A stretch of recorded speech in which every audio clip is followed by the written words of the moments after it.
Bonjour à tous, nous poursuivons avec la 4e Mishnah du 3e Pérec. La Mishnah nous enseigne ici toujours dans les Nidré Onassim que nous avons vu, s'il y a un Neder qui a été fait par cas de force majeure, il n'est pas Chal. Et il n'est pas nécessaire de l'annuler. La Mishnah nous rapporte un autre cas. Nodrim le Haragim. On peut faire un Neder, les Haragim. C'est-à-dire s'il y a des brigands qui mettent sa vie en danger, ils veulent donc lui prendre son argent.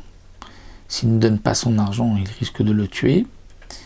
Il peut dire, par exemple, ce sont des brigands juifs. Il va dire, mais pourquoi voulez-vous prendre cette marchandise? C'est de la terouma.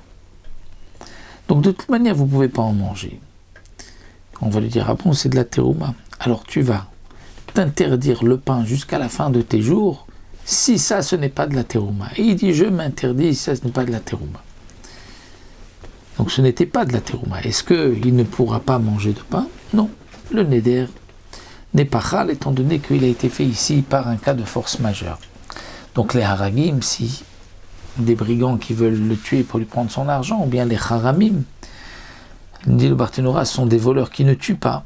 Donc même dans ce cas-là, la morsine, si quelqu'un doit passer un péage, mais un péage, il y a différents péages. Il y a un péage qui a été décidé par le roi, que ce soit par un roi juif ou un roi non juif, et lorsque le roi a décidé qu'on donne tel prix, chose de fixe pour passer un pont, pour passer un endroit particulier, là on est obligé de payer et on ne peut pas se dérober par un neder. Mais si c'est quelqu'un qui a décidé par force de se mettre sur ce pont-là et de demander un péage, un droit de passage à tout celui qui veut traverser le pont, donc là il peut lui dire je n'ai rien, regarde ce que j'ai, c'est de la terouma. Et il va même faire donc un neder de ne pas en profiter si ce n'est pas de la terouma. Donc il peut faire le neder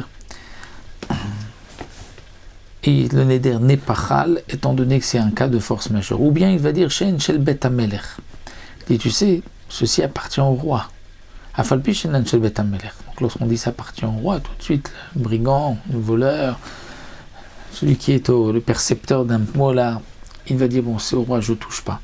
Je vais dire, mais pour être sûr, alors tu t'interdis tout le pain du monde, si ça n'appartient pas au roi. Et lui a fait le neder n'est pas chal, comme nous l'avons vu, c'est neder onassim. Bet Shammai omrim, bakol nodrin. Bet Shammai nous disent, dans tous les cas, bakol nodrin, c'est-à-dire, lorsqu'il y a quelqu'un qui veut le tuer, lui prendre son argent, ou un percepteur, on peut faire le neder, mais attention, Chutz Mbeshouami, il ne peut pas jurer. Il ne peut pas jurer et dire je jure que ça c'est de la terouma, je jure que ça appartient au roi, parce que la chouvoua c'est plus grave. Ou Bethilel Omrim Av Beshouva. Bethilel disons même pour la chouvoua, on peut jurer dans un cas pareil. Bet Shammai Omrim Lo Yiftach Lo Beneder. Bet Shammai nous disent Lo Yiftach Lo Beneder, c'est-à-dire lorsque le voleur, le brigand, le percepteur d'impôt lui demande de donner cela, il ne devra pas commencer tout de suite dire je fais le neder que ça c'est de la terouma, c'est-à-dire je m'interdis tout pain si ça ce n'est pas de la terouma. Si vraiment il te demande de faire un neder, alors tu vas, mais les khatrila tu dis juste c'est de la terouma, ou tu dis ça s'appartient au roi. Bethilel non, afif tachlo, pour Bethilel non, il peut même lui-même, pour prouver que c'est effectivement de la terouma, il peut dire c'est de la terouma, et d'ailleurs je m'interdis tout le pain du monde, tous les fruits du monde, si ce n'est pas de la terouma. Bet Shammai Yomrim, deuxième machloket, Bema Shu Madiro. Bet Shammai dit Bema Shu Madiro. C'est-à-dire que si lui a demandé de faire un neder, qu'il le fasse, mais uniquement de ce qu'il lui a demandé, qu'il ne rajoute pas d'autre chose. Si le brigand, le percepteur, pour être sûr que c'est vraiment de la terouma, il dit alors tu vas faire le neder sur telle chose, qu'il fasse sur telle chose, mais pas plus. Bethilel dit non, il peut rajouter aussi. Ketsat, comment? Amroulo, par exemple, il lui ont dit ah bon, tu dis que c'est de la terouma, tu dis que ça appartient au roi, et mort, dit ainsi Kona mishti nenitli. Je m'interdis ma femme, j'interdis ma femme, sous forme de korban, de profiter de moi. Et lui, il a dit Kona mishti ubana nenitli. Donc il a rajouté sa femme et ses enfants. Pourquoi a-t-il rajouté ses enfants? On lui avait demandé sa femme. Est-ce que les enfants rentrent aussi dans le Nidré Onassim? Bet Shammai disent Ishtomut eret banav asurim. Il dit sa femme, elle elle sera permise, mais les enfants non, parce que les enfants, comme on ne lui avait pas demandé de faire ce neder, c'est lui qui l'a rajouté, ce n'est pas un neder onassim, et donc ces enfants ne pourront pas profiter de lui.